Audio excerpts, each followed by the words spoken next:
तो भाई 1919 में भाई जो होता है वो हम सबको पता है भाई कि अंग्रेज भाई किस तरह से जेनोसाइड करते भाई। जो आम पब्लिक होती है, हम लोग होते हैं जो कि भाई एक मेला के लिए इकट्ठा हुए होते भाई।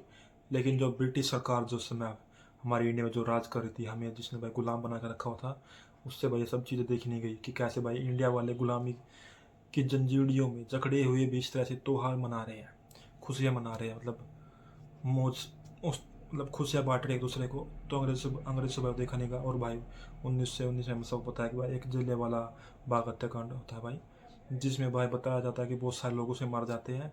संख्या तो भाई हम सबको पता ही नहीं है, आंकड़ों के मत किताबों में कुछ लिखी गया, लेकिन भाई कुछ लोगों का मानना है कि भाई ये तो सिर्फ कुछ ही आंकड़े, मतलब आधे परसेंट से भी आधे के कम आंकड़े भाई जो हमें दिखाए गए हैं उस तरह के भाई ये हैं। तो उन पर उसी पर भाई एक मूवी बेस आई है, केसरी चैप्टर 2। इससे इससे पहले भाई सरदार उधम सिंह जो मूवी आई थी वो भी काफ़ी अच्छी थी भाई, जो कि इसी पर मूवी बेस्ड थी भाई। वो भी जलियांवाले बाग हत्याकांड पर कैसे सरदार उधम सिंह पर बदला लेता है, अपने जेनोसाइड का बदला लेता है। लेकिन भाई जो केसरी चैप्टर 2 है भाई वो बदला है, लेकिन वकील मतलब कानूनी तौर पर भाई इसमें बदला लिया गया है। अपने भाई साउथ के कोई वकील थे भाई, उनके द्वारा। कमाल की बात तो यह है कि भाई उनके बारे में हमारी किताब में लिखा ही नहीं है। हमको पता ही नहीं था कि भाई साउथ से भी कोई बंदा लड़ रहा था उस समय। जलियांवाला बाग हत्याकांड के लिए साउथ से भी कोई लड़ रहा था। और आर माधव जो कि भाई साउथ से आते हैं, उन्होंने अपने इंटरव्यू में कहा था कि भाई उन्होंने उन्होंने कभी पढ़ा ही नहीं कि साउथ की तरफ से कोई वकील है जो कि भाई अंग्रेज़ों के खिलाफ लड़ रहा है। मतलब हमारी किताबों में से भी लिखा ही नहीं गया, हमारी किताब में से बेतुकी बातें लिखी हुई है, इस तरह की कोई बातें हमारी किताबों में नहीं लिखी है। लेकिन हम बात करने वाले मूवी के बारे में। मूवी भाई आप सबको बताइए प्लॉट क्या है। 1919 में हत्याकांड जो होता है भाई उसके ऊपर मूवी बेस है। हमारे अक्षय कुमार, आर माधव और भाई अनन्या पांडे भाई, जो कि उनकी एक्टिंग में ठीक ठाक है, लेकिन जो मुंह पे उनके बाद जो नहीं आता, मतलब कोई भी इमोशनल उनके चेहरे पर नहीं आता भाई। खासकर अपने अक्षय कुमार की एक्टिंग भाई बहुत ही ज़्यादा सराहनीय भाई इस मूवी में लगी है मुझे। मूवी भाई लगभग 2.5 घंटे की मूवी है। मूवी ने अब तक भाई जो कलेक्शन किया है अभी तक भाई 39 करोड़ रुपये इस मूवी ने कमाए हैं। मतलब हमारे देश में अगर कोई हिस्टोरिक मूवी चल रही है, खासकर मतलब इस तरह की मूवी जो चल रही है वो चल ही नहीं पा रही भाई हमारे देश में। छपरी मूवी चल रही है, खासकर पुष्पा 2 जैसी मूवी, जिसका भाई कोई सर पैर नहीं था, लेकिन वो कमा रही है 1200-1300 करोड़ रुपये कमा रही है। लेकिन जो केसरी जो मूवी है, केसरी 2 जैसी जो मूवी है, जो कि एक हिस्टोरिक पर बेस है भाई कि कैसे हमारे लोगों के साथ जेनोसाइड किया गया, उसके ऊपर ये मूवी बेस है। लेकिन इस मूवी को भी थिएटर में चलने के लिए दूसरा मतलब लोगों से प्रमोशन कराया जा रहा है कि भाई केसरी 2 ऐसी है, केसरी 2 ऐसी है। बहुत सारे बॉलीवुड के एक्टर भाई इस मूवी का प्रमोशन कर रहे हैं भाई, केसरी 2 मूवी ऐसी है, आप लोग जाकर देखो। अगर कोई मतलब अगर ये मूवी फ्लॉप होती है तो थू है हमारे ऊपर, इस तरह के कमेंट भी आ रहे हैं भाई बहुत सारे। तो भाई मैं तो ये बोलूँगा कि केसरी 2 मूवी जाकर देखो, काफ़ी अच्छी मूवी है, स्टोरी पर बेस है। हमें भाई देखने को मिलता है किस तरह हमारे जो लोग हैं वो अपने ही लोगों के लिए लड़े थे, कोर्ट में भी और भाई उनके देश में जाकर भी। सरदार उधम सिंह की बात कर रहा हूँ भाई, कैसे वो उनके देश में जाकर उनके खिलाफ लड़े, भाई कैसे हमारे वकील जो साउथ के आते भाई वो भाई किस तरह से कोर्ट में लड़े।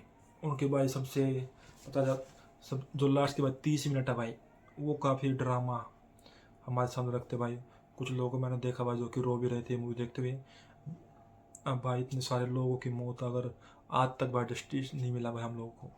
और भाई जो जनरल जो डायर था, शायद वो मार्ट कैप था या जनरल डायर था भाई, जिसने भाई अपना वो हत्याकांड करा था। उसकी उनकी जो पोती भाई, वो कह रहे भाई वो सब वो लुटेरे थे, मतलब वो सब कुछ वो जो मारे गए वो लुटेरे थे। अब देख लो भाई, मतलब हमारे लोगों को मारा और हमें लुटेरे बता रहे हैं भाई। लेकिन अक्षय कुमार सर ने उस पर एक बहुत अच्छा कमेंट किया था भाई एकदम खुद इंग्लैंड माफ़ी मांगेगा। और भाई इंग्लैंड भाई बहुत ही जल्द माफ़ी मांगेगा। कम से कम 10 से 20 साल में इंग्लैंड खुद घुटनों पे आएगा और माफ़ी मांगेगा हमसे कि उस समय हमने जो किया था भाई बहुत ही गलत किया था। गलत तो भाई आप लोगों ने किया था, इसमें कोई भी बात नहीं है कि आप लोगों ने गलत नहीं किया। उस समय जो आप लोगों ने किया वो बहुत ही ज़्यादा गलत किया था भाई। और भाई उस समय बहुत सारे लोग मारे गए थे भाई। 1857 की क्रांति में भी हमारे लोग मारे गए थे भाई, बहुत ज़्यादा मारे गए थे। मेरठ से लेकर दिल्ली, दिल्ली से लेकर राजस्थान तक भाई बहुत सारे लोग मारे गए थे। उसकी वजह तक कोई माफ़ी नहीं मिली है। जलियांवाला बाग हत्याकांड सबको याद तो है कि भाई ये हुआ था, लेकिन 1857 में जो जेनोसाइड हुआ था भाई वो किसी को भी याद नहीं है कि 1857 में आखिरकार हुआ क्या था। 1857 की जंग जो भाई लड़ी गई थी वो कैसे किस तरह से उसको शांत किया गया था, जो विद्रोह हुआ था उस समय। उसके बारे में किसी को पता ही नहीं है। तो भाई ऐसी मूवी बननी चाहिए, काफ़ी अच्छी मूवी थी भाई ये। तो भाई चैनल को सब्सक्राइब करें और आगे बढ़े। ऐसी कोई वीडियो आएगी तो आप लोग भाई फिर से बना दूंगा।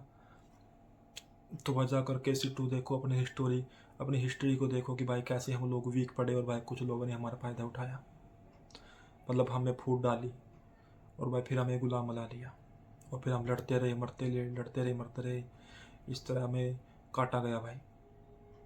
तो भाई हमें थोड़ा स्ट्रॉन्ग होना पड़ेगा, इकोनॉमी भी और भाई थोड़ा फिजिकल मेंटली भी, ताकि भाई हम अगर फिर से ऐसी मुसीबत आए तो हम लड़ सकें। वैसे भाई ऐसी मुसीबत मुझे लगता है हालात तो ऐसे बन रहा है कि इंडिया पे शायद फिर से कोई ऐसी मुसीबत आएगी, अपने ही लोगों से खतरा ज़्यादा रहता है भाई, ना कि भाई सामने वालों से। तो भाई फिर मिलते हैं एक नई वीडियो के साथ, जब तक जुड़े रहिए आप मेरे यूट्यूब चैनल के साथ।